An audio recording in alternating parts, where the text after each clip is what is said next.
Hello and welcome to another Engaging People podcast. My name is Christian Nilsson. I'm the Vice President of the Consulting Services here at DecisionWise, and I'm joined by our consulting team. And today we're talking about how your engagement initiative can help you attract and retain top talent. Now, before we get into this is interesting times in the context of the world to have this conversation. We're going to stop short of having this be a complete COVID-19 podcast. However, I think that will be some important context to consider as we talk this through for our own examples and stories, as well as for those clients and organizations listening to this podcast. So I'll just start by talking a little bit about how I've seen employee engagement work within the organizations. Then we'll go around the team and hear what each of our consultants has to say on the subject. As I've looked at engagement within an organization, one of the principles I think, especially as we see engagement initiatives at a manager level, one of the concepts or the things I'm looking for is the expansion of ownership. As more and more people throughout the organization take ownership of the employee experience and cultivating employee engagement, we see great things happen. And so if we think about frontline managers, and the role engagement in the employee experience plays there. One, we have to build usually to where those frontline managers see their sense of ownership and understand the role they play in shaping the employee experience and employee engagement. And then in turn get them to help expand ownership throughout their team so that they involve others in shaping that team experience. That's where we see some pretty wonderful things happen. I can think of a number of client examples. I'll kind of be brief and maybe tag a few stories as we go throughout the conversation, but just one very quickly. I have one client that I'm working with that does a really tremendous job of expanding that ownership down to where managers feel understand their role in shaping the team experience. They involve others. And all of their work is not only about improving their collective experience, but also strengthening the customer experience. And they kind of have this outward focus. Everything we do is to create a greater sense of service and value for our customer. And that in turn gives more meaning and purpose to their work. It galvanizes them as a team unit, connects them back to the organization. I see some really great things there. What does this mean for attracting top talent and retaining talent? Well, when our employees engage, then great things happen, like turnover goes down. Engaged employees don't leave as often when they're finding their work experience engaging, as well as we get higher ENPS, Employee Net Promoter Score, which is a strong response to the item, I would recommend this organization is a great place to work.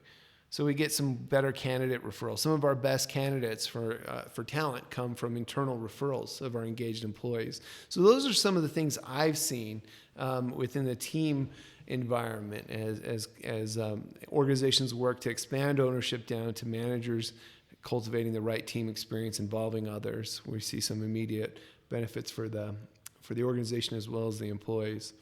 Charles, do you mind introducing yourself very briefly and sharing some of your thoughts on this subject? Sure, yeah. So Charles Rogel, work here as a senior consultant.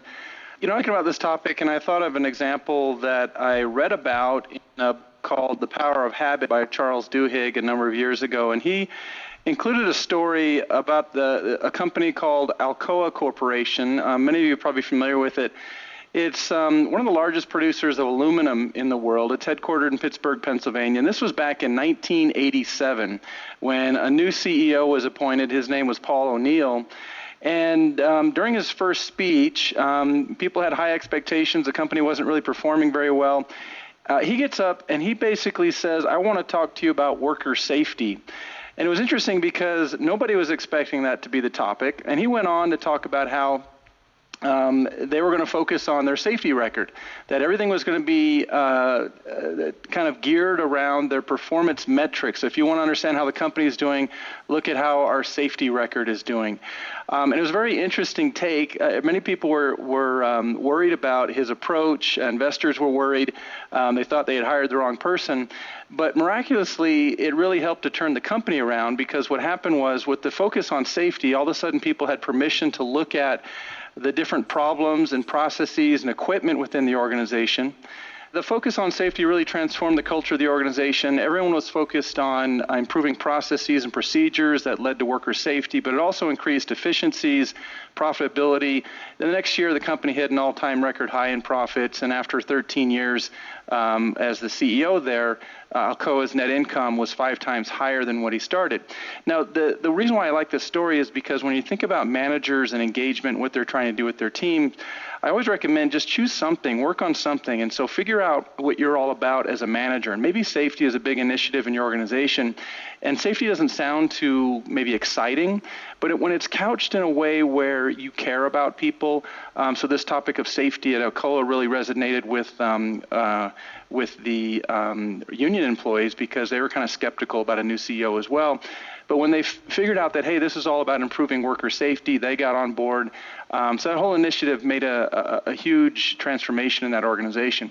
But turning it to, a manager and what you're doing, what are you all about? Are you about creating growth opportunities for your employees where they're going to advance their career and develop their skills? Are you all about providing autonomy and empowering your employees to make decisions in the organization and boosting creativity?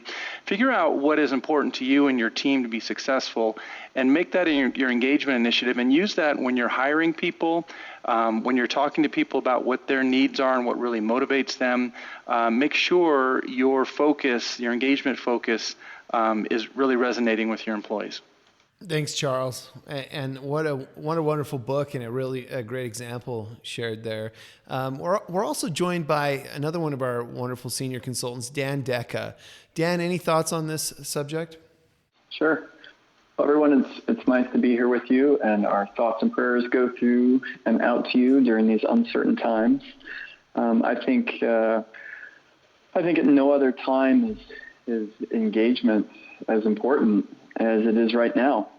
We do so much work and we gather all this feedback, and what's the purpose of it? To help people feel engaged, to help them feel connected, to help them feel secure. And there's just so much going on right now that I think there's a lot of elements of our work that definitely helps to increase engagement and add a great deal of benefit to people right now. I can say from my standpoint, I have a couple different types of clients. I have coaching clients, 360 clients, and engagement clients. And I can just say for my coaching clients, it's a fantastic time to continue the conversations. These are all conversations and coaching relationships about leadership, and there's no better time than leadership than during times of uncertainty. So that works really well. And then for our engagement or our 360 clients, there's the decision, do we continue to do these efforts during these times or not? And in general, with most of my clients, if they're not critical healthcare workers and they have some time on their hands, this is a great time for them to connect to people, to do those 360s, to get that feedback, to make sure that they have that coaching support around them during this time. We definitely don't want to do work and then leave people by themselves at this time. We want to do that work, get them feedback, and then talk with them about that feedback. So some organizations are continuing there, and then probably most specifically for this conversation around engagement, what do we learn from a lot of our engagement surveys is communication and growth is critical. And communication is especially critical now, where a lot of people are working from home and may most likely feel a little bit isolated. And so I think the general feedback from a lot of our engagement surveys emphasizes the importance of communication. Oftentimes it comes across as cross-functional communication across departments. And I think now, with everything that's going on, communication just becomes that much more important. And I guess from my experience, it's purposefully taking your engagement data that you have, whether it's from a month ago or from 6 months ago or a year, looking at that feedback that you have and then saying, how does it apply to our current scenario right now, and leveraging that. And I'm very confident, and I'm talking with clients about that now, around how that feedback, that employee feedback that had gotten in the past is even more applicable now. So those are some thoughts around how I think this work is especially important during these times of uncertainty, and how you can leverage either your current work around engagement or your past work. Thanks, Dan. I think some really great points in there, especially just given the current context. I'm consistently, I mean, in my interactions with clients and review of survey data, I consistently impressed by the importance a manager plays in creating the right experience, and how important communication is, and how detrimental a vacuum of information can be, especially right now as some organizations are experiencing remote work for the very first time. It's certainly at this scale where people are going remote. And so that manager and that organization strengthening communication, getting the word out there, very, very important. All right, let's hear from another one of our consultants. Thomas, do you mind introducing yourself, giving us a little bit of your take on this? Sure. So my name is Thomas, consultant here at DecisionWise. One of the thoughts I had was around how do you attract top talent, and I think I came from an HR business partner position in my previous life where I saw a lot of interviews. I saw a lot of different managers and the way that they interviewed candidates, and I think that's the first initial contact that a candidate has with the company, and that's really our first opportunity to show them that we're an engaged company and that we have an engaged culture. And so I think it's really crucial for managers to spend a little bit more time preparing for that interview. I think a lot of managers tend to take that as a very trivial opportunity and just something that they have to go through. They have to weed out these different candidates. But I think candidates are pretty smart, and I think if you're looking for great talent, those candidates will be able to see through a process that's not very well thought out and with generic questions. And so I think a manager that comes in a little bit more prepared to that initial interview can just really win that candidate over, and they can really show their engagement in the way that they approach the candidate, just with some, maybe some different, well thought out questions that are not as generic as they've encountered at other companies. And I will also say some of the most successful managers that I've worked with, they're obviously interested in somebody's skill set, but they're really trying to hire for cultural fit. So they're really trying to figure out, is this a fully engaged candidate, right? So we talk about the engagement spectrum where we have somebody that's fully engaged, some people are key contributors, some people are in this opportunity group, and then some people are fully disengaged. And we obviously want more of the fully engaged candidates. And so can we ask questions that weed those candidates out? And I think we just have to spend a little bit more time prepping in that initial interview process. And then just as far as retaining top talent, the thoughts there are, not earth-shattering, but one-on-ones, checking in, having just frequent check-ins, and I think just being transparent and having an open-door policy for a manager can kind of keep that engagement up for existing employees. Thomas, that reminds me of an experience that I had at interviewing at a company where there were multiple stages to the interview, much like other companies, but I was able to do kind of a roundtable with a team of employees who were kind of ambassadors for the brand, and they took a look at my skills and so on. I was able to get a tour of the office, but a couple noteworthy points that may be different than a lot of the companies out there is that when I received an answer, I received it by phone call. It was a no answer on that in that circumstance, but it was by a phone call from the manager, and they offered some feedback for me on the interview process to help me going forward. That was fantastic. In addition to that, I had an email come from them with a Starbucks gift card. So another kind of thank you for interviewing with us, and we look forward to looking at you in the future for different possibilities. So that impressed me, and it gave me an idea of the character of the company and the brand and all of that. So I guess even right now I'm a positive ambassador for that brand. I think it's a great point that our managers, speaking for myself, I don't always remember the gravity of my role in shaping someone's first impressions of an organization and starting that employee experience right. And then also I think some sound advice on, are we bringing people in that are going to engage with what we're offering as an organization, or are there signs that this person's going to come in and disengage very quickly or is already kind of prone to that. But also, just in terms of the experience a manager can create, can they prime them in those first few moments for greater engagement long term, I think are some wonderful considerations. Next, let's hear from Chris Story, another member of our consulting team. Chris, any thoughts on this? Yeah, sure thing. It may be a fairly obvious point, but when we're talking about top talent, we're talking about those who have something to contribute rather than just those who will take direction or follow orders. So there's an important balance that we want to strike between orienting talent and giving direction, and which is important, and drawing upon the ideas and experiences of that top talent. So, and I think that's relevant because those who feel that they are contributing, they're making a difference, will be retained, and they'll remain in the company, and they'll be more engaged. So interestingly, back in 2012, Google's Project Aristotle studied high-performing teams, and at first tried and failed to find any patterns that explain such stellar results. And it's interesting because Google's pretty good at finding patterns.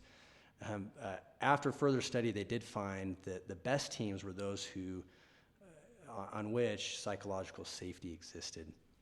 So what we mean by psychological safety is the belief that one will not be punished or humiliated for speaking up with ideas, questions, concerns, or mistakes. When we are in teams with a high degree of autonomy, in places when we're in the organizations we're trying to innovate, push the limits, maybe even responding to this COVID-19 situation, there's an inherent risk for employees. And so it's helpful to remember that along with that autonomy, they want to feel safe. I wrote down that employees want to avoid looking incompetent, ignorant, and intrusive, which I guess are the 3 I's of employee embarrassment or something. Now I just made that up, but those are 3 things that employees are certainly going to want to avoid. So what can they do? What can managers do to enhance psychological safety on their teams? I'll call out a couple points here, although the list could get pretty long. Offer explicit invitations for others to speak up.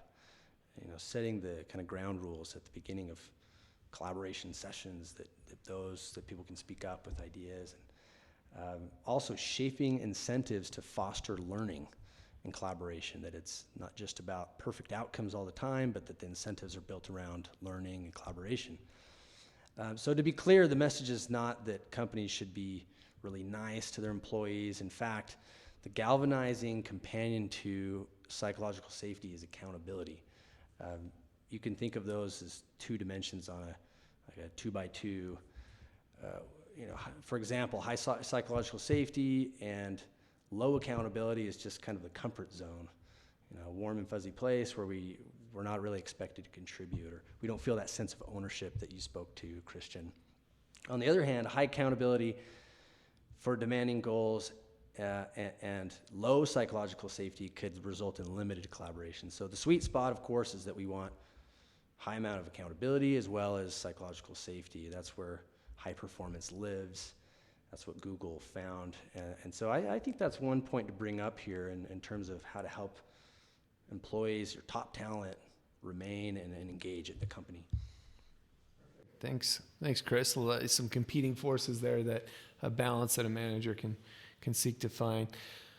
Stephen Mickelson from our consulting team, any thoughts? Yeah, definitely. About a year ago, Christian and I were in an on-site debrief with one of our large clients, and we were debriefing HRBPs on the engagement survey results for the various leaders that they supported. And as we reviewed some of the most engaged teams for a particular HRBP, she replied with, "Of course this leader's employees are engaged.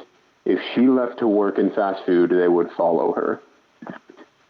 And I've remembered that because it was perhaps a little bit of aspiration, perhaps a little bit of jealousy. I'm not currently a manager, but I really hope that at some point in the future, somebody can say the same thing about me. It's a very succinct reminder of the impact that a good leader has on his or her employees. good leaders have so much influence over the experience that the employees have within their teams.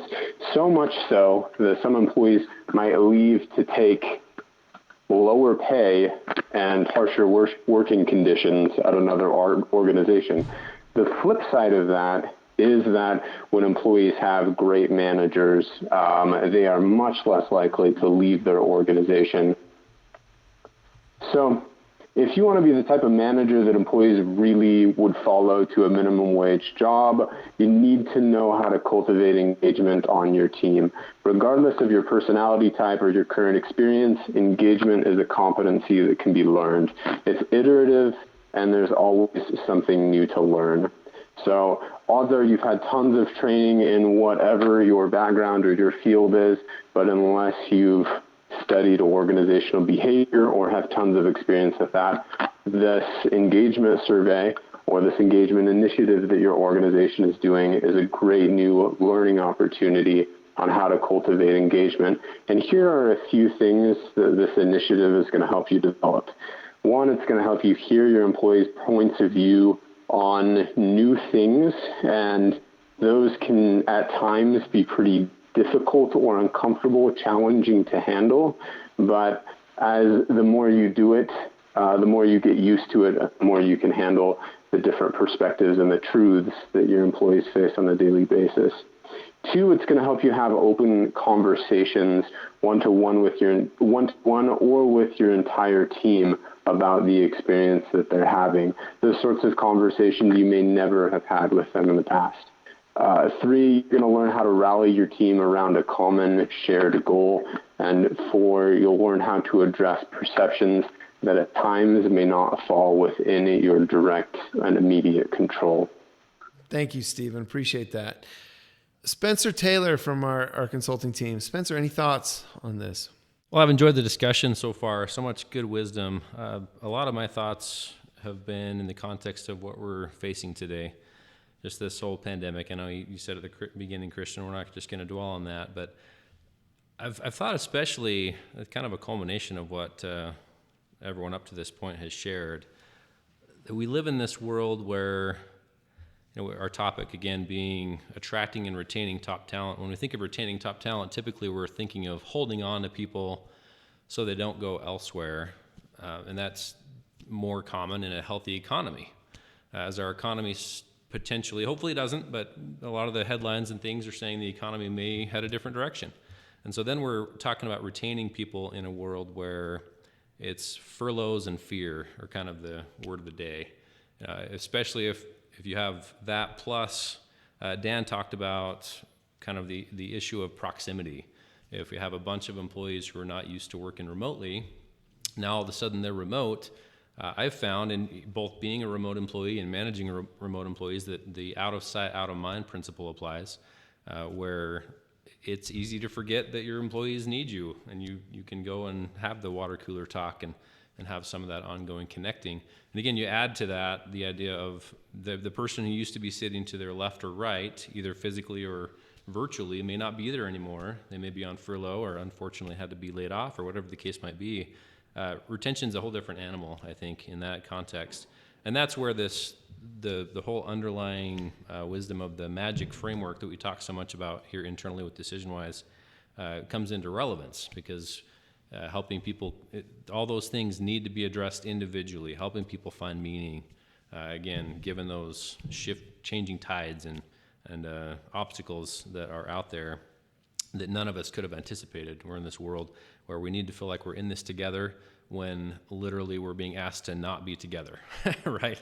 It's a unique challenge. And I think we just have to be really mindful as managers, as leaders, whatever role we might be playing, and how we're creating that sense of togetherness, how we're helping our people feel connected, as the C in our magic model indicates, having that impact and autonomy, those different things that we've talked about. So I just think it's important to be mindful about that. I also think we can learn sometimes from what doesn't work. I had an experience come to mind where a few years back, and this is outside DecisionWise, so I don't want anyone going through the list of DecisionWise consultants trying to figure out who this was, or companies rather, clients. It was a non-DecisionWise company, but I worked with this company as a consultant. The president had hired us to come in and do some work.